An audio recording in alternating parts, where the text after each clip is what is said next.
자, 오늘 본문 첫 구절을 보면은 예수님께서 이 사마리아에서 우물가의 한 여인을 만나기 직전에 먹을 것을 사오라고 제자들을 떠밀듯이 보내셨습니다. 제자들을 다 보내시고 홀로 이 우물가에 가셔가지고 이 사마리아 여인을 독대하신 거죠. 이유가 있었겠죠. 자, 사마리아 여인과 나눴던 대화를 2주에 걸쳐서 우리가 살펴보았습니다. 자, 지금 이어지는 이 말씀 속에서는요, 제자들이 다시 먹을 것을 찾아가지고 이제 돌아오는 장면으로 시작이 됩니다. 저는 오늘 말씀 속에서 예수님의 이 제자들, 그리고 우물가의 이 한 여인, 그리고 예수님께 이 장면이 포커스가 이동하면서 우리에게 주는 교훈이 무엇인지 함께 나누고자 합니다.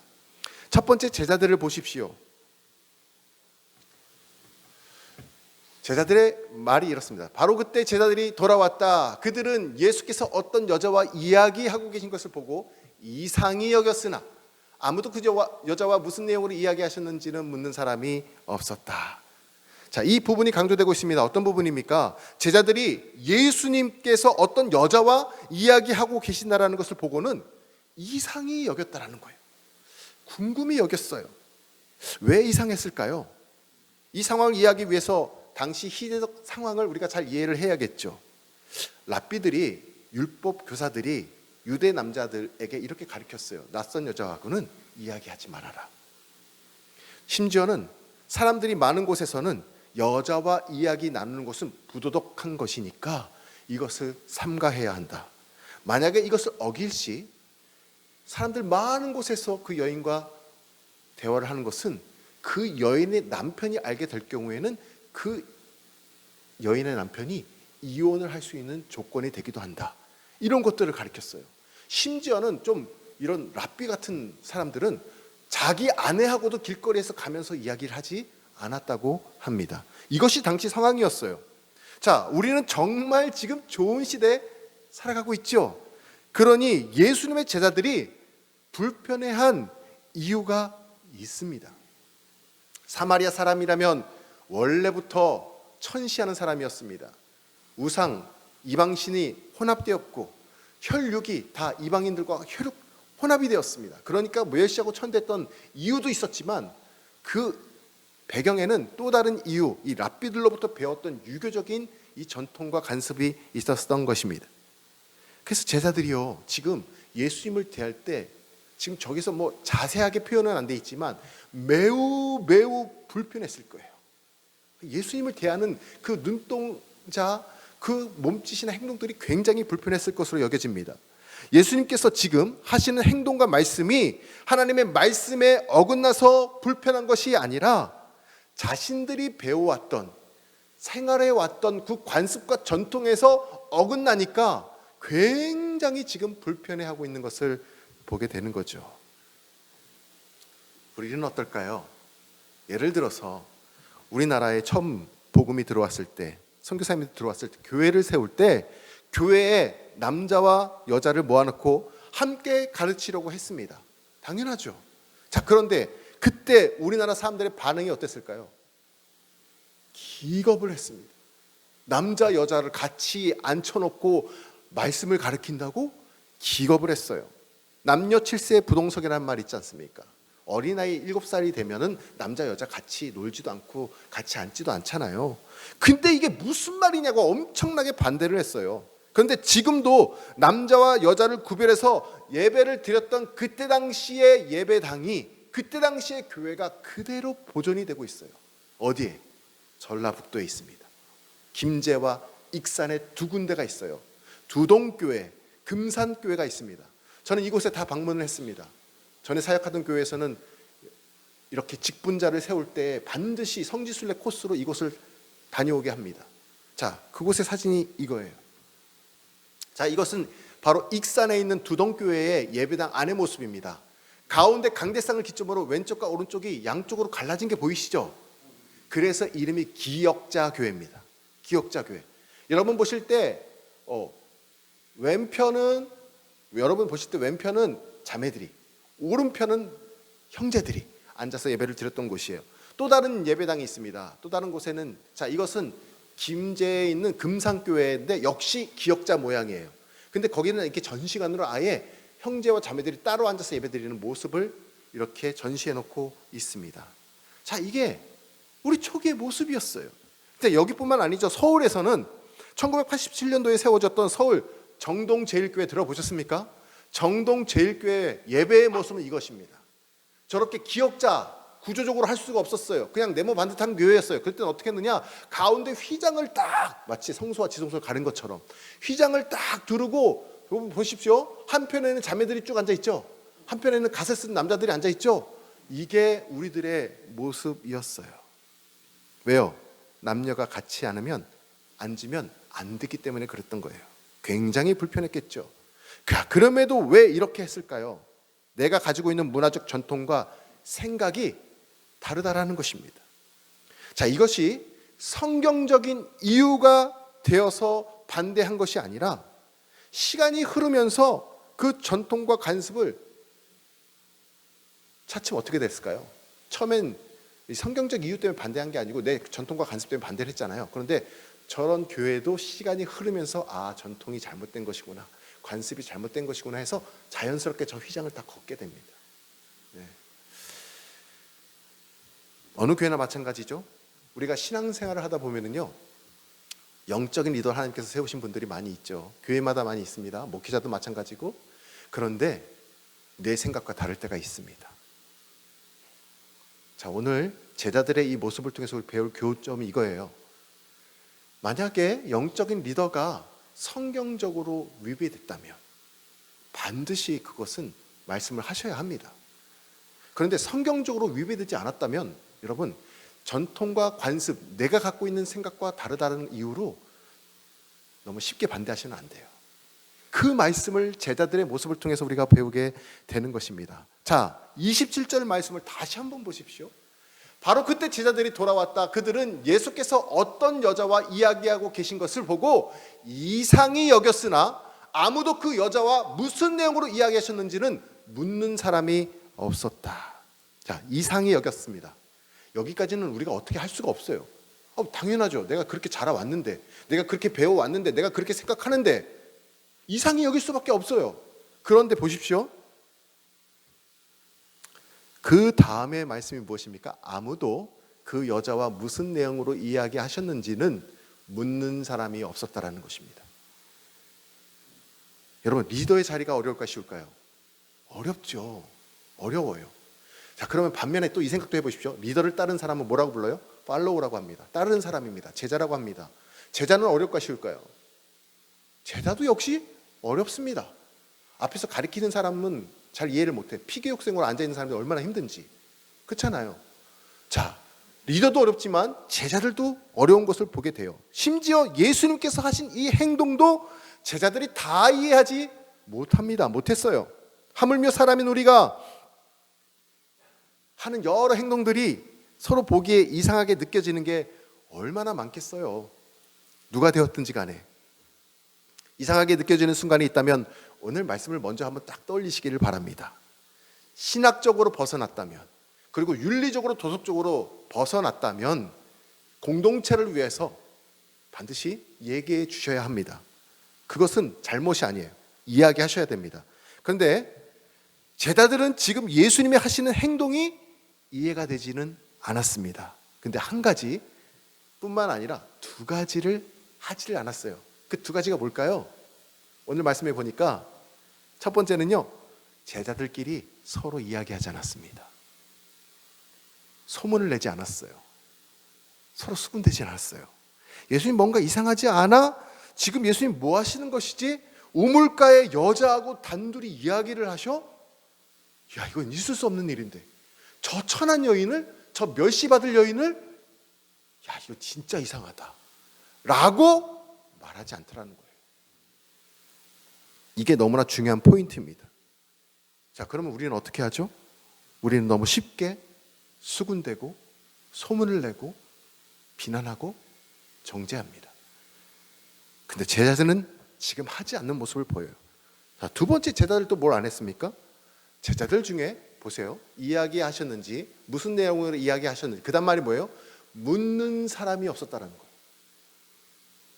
수군되지도 않았을 뿐만 아니라 이거에 대해서 궁금하다고 묻는 사람도 없었다라는 거예요. 제자들 가운데는 소극적인 사람도 있었어요, 물론. 근데 제자들 가운데는 어떤 사람이 있었어요? 나서기 좋아하는 사람도 있었습니다. 대표적으로 누구예요? 베드로입니다.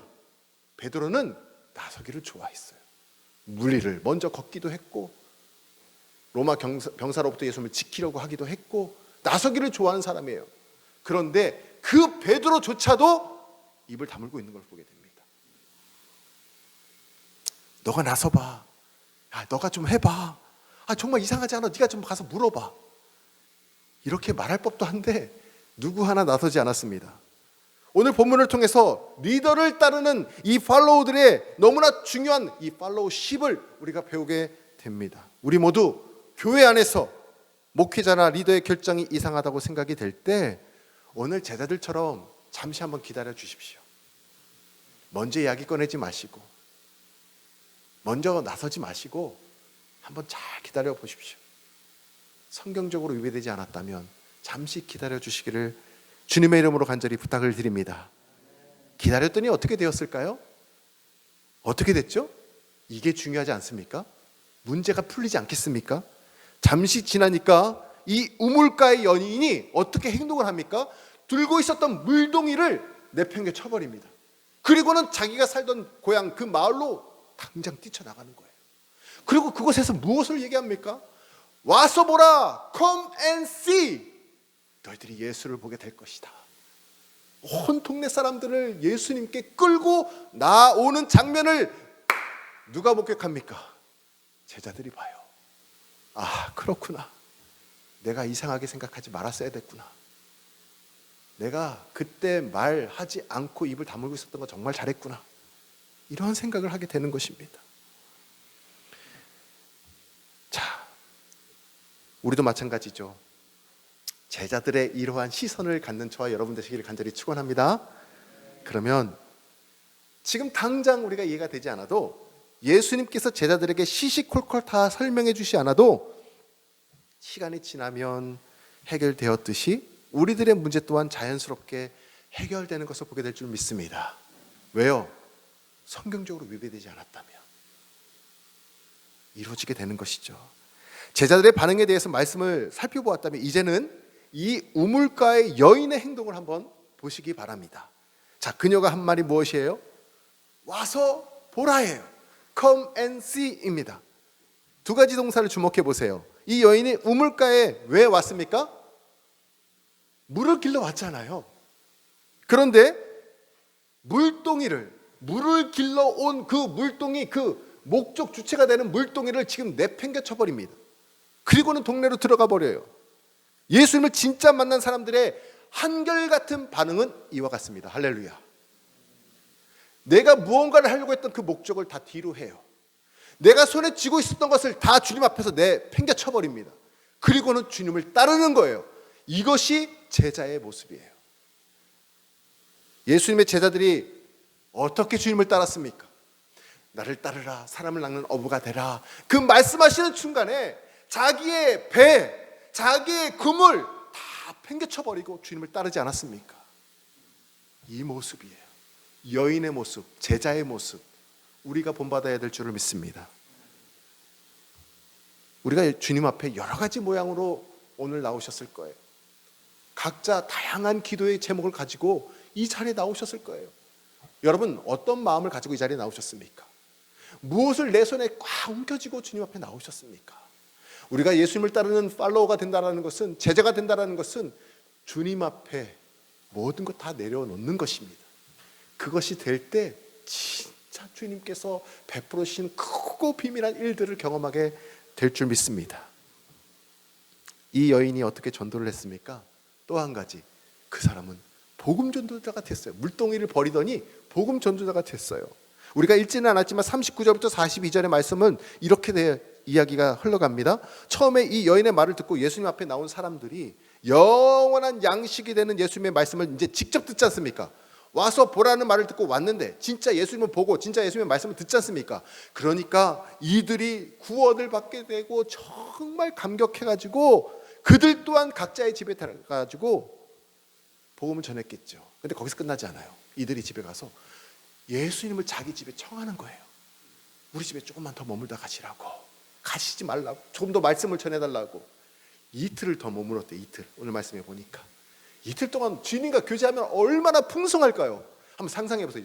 여러분의 집에, 우리 집에 예수님께서 이틀을 머무신다. 와, 생각만 해도 막 가슴이 막, 심장이 막 터질 듯이 기쁠 것 같아. 그들이 얼마나 기뻤을까? 뭐라고 얘기합니까? Come and see. 와서 보라예요. 다른 말 하지 않았어요. 전도할 때. 와서 보라. 여러분, 이 와서 보라는 말을 우리가 배워야 됩니다. 와서 보라.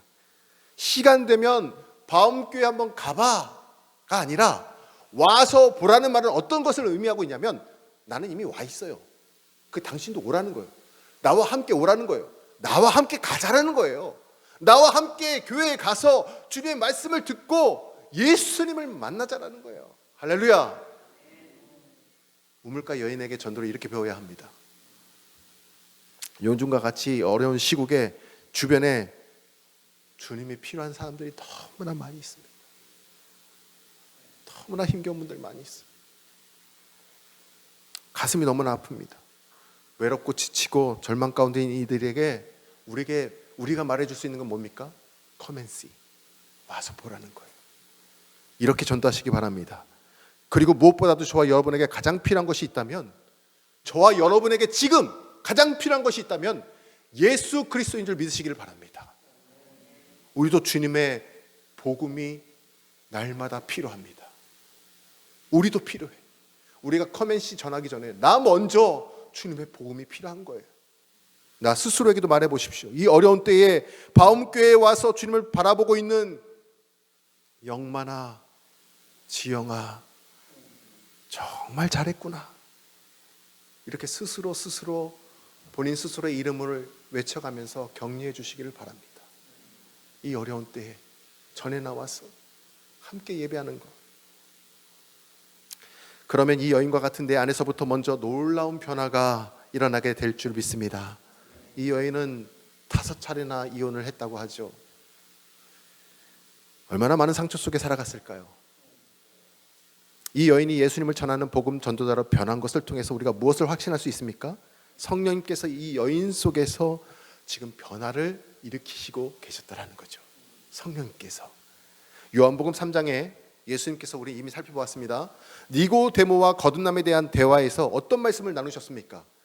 요한복음 3장 8절에 이런 말씀이 있죠.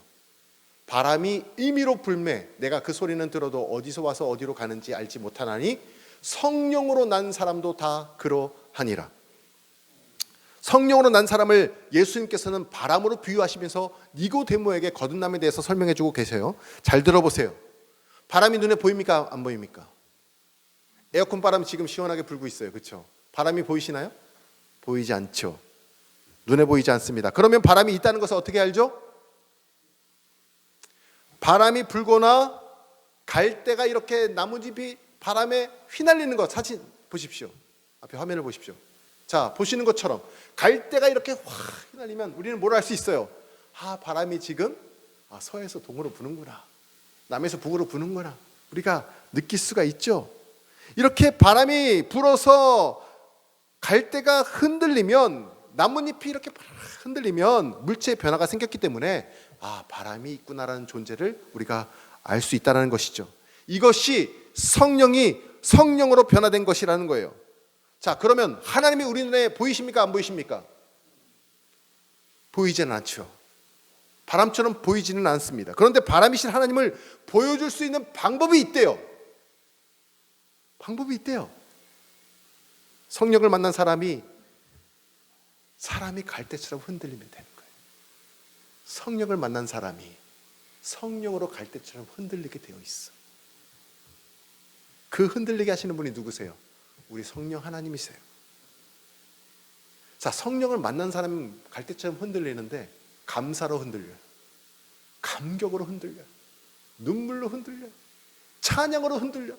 기도로 흔들려요. 할렐루야. 그 모습을 보는 사람은, 주위에 있는 모든 사람들은 하나님을 보게 될 줄 믿습니다. 성령의 충만, 성령의 임재, 성령의 세례가 이래서 너무나 중요한 거예요. 그 변화된 사람을 보면 사람들이 외치는 거예요. 한마디로, 아, 저 사람을 보니까 하나님이 보이는구나. 저 사람을 보니까 아, 하나님이 살아계시다는 것을 알겠구나. 간증하고 고백하게 되는 것입니다. 우리를 흔들리게 하는 존재가 있습니다. 그분이 누구십니까? 성령 하나님. 바람의 불어와 잎사귀가 흔들리듯이 우리가 성령님을 만났기 때문에 흔들린 모습을 이 땅 가운데 보여줄 수 있다는 것입니다. 그런데 오늘 우리 한국교회 가운데 우리 주변 사람들이 하나님이 안 보인다라고 말을 합니다. 그 이유는 바람 같은 성령님께서 우리 안에서 역사하시고 충만하셔야 되는데 그 충만을 우리가 소멸해 가고 있기 때문에, 그 능력을 우리가 잃어가고 있기 때문에 그러한 소리가 들려오지 못하는 거죠. 저와 여러분을 통해서 바람이신 성령님을 보여주어야 한다는 사실을 깨달으시기를 바랍니다. 이제 예수님께 집중하고 말씀을 맺고자 합니다. 31절에 우물가의 여인이 동네 사람들이 예수님께 막 데리고 온 시점에 제자들이 어떻게 했습니까? 자, 음식을 가지고 왔잖아요. 동네에 가가지고 음식을 사왔잖아요. 이제 그것을 예수님께서 시장하실 거다 생각이 드니까 얼른 드시라고 제공을 합니다. 예수님 좀 드세요. 31절에 말하죠. 32절에 보니까 너희가 알지 못하는 먹을 양식이 있다라고 말을 하십니다.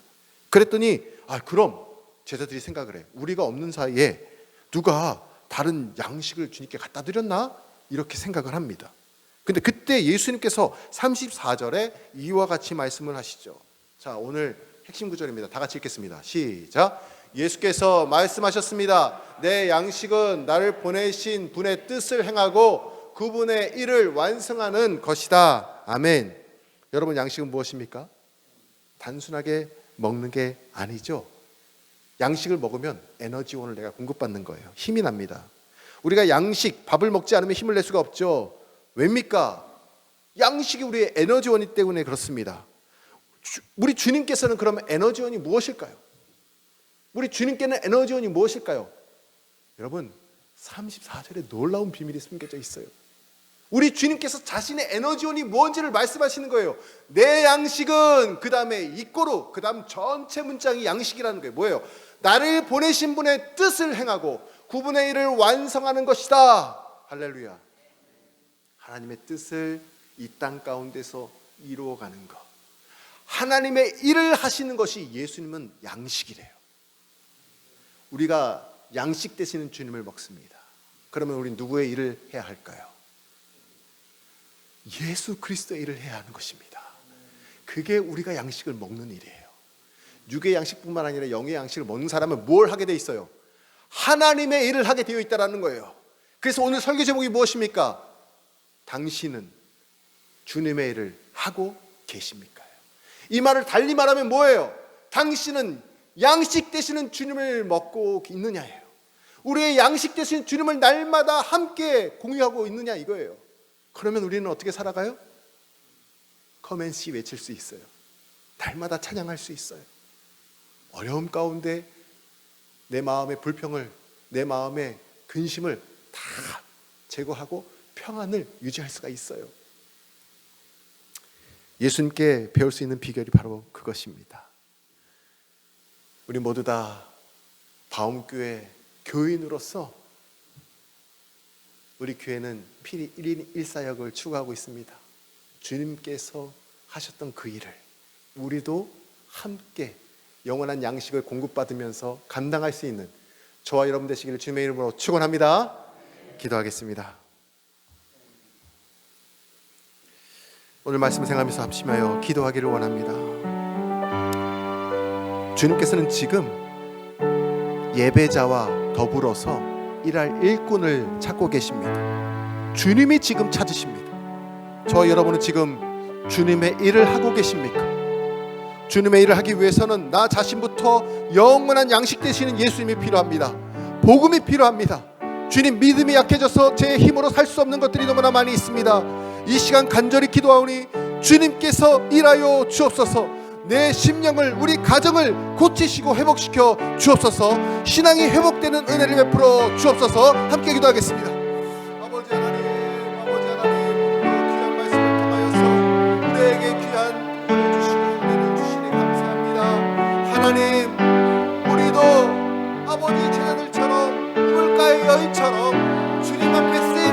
주의 귀한 일꾼들 되기를 원합니다. 예배자이기 전에 추수할 일꾼들을 찾으실 주님 앞에, 하나님 앞에 거룩히 쓰임받는 일꾼들 되기를 원합니다. 아버지 하나님, 저희들을 기억하여 주시고 주님의 복음으로 충만케 하여 주시고 성령으로 충만케 하여 주셔서 하나님의 거룩한 일을 감당할 수 있는 우리 모두가 될 수 있도록 역사하여 주옵소서. 아버지가 너무나 어려운 시국에 살아가고 있습니다.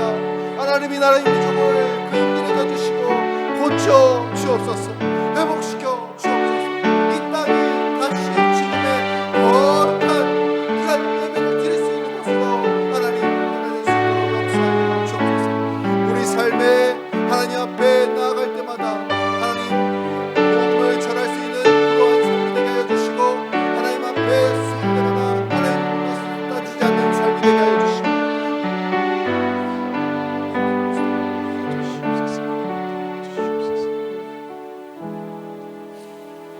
하나님 주의 전에 나와 머릿속에 모든 심령들마다 주님께서 찾으시는 일꾼 되게 하여 주옵소서.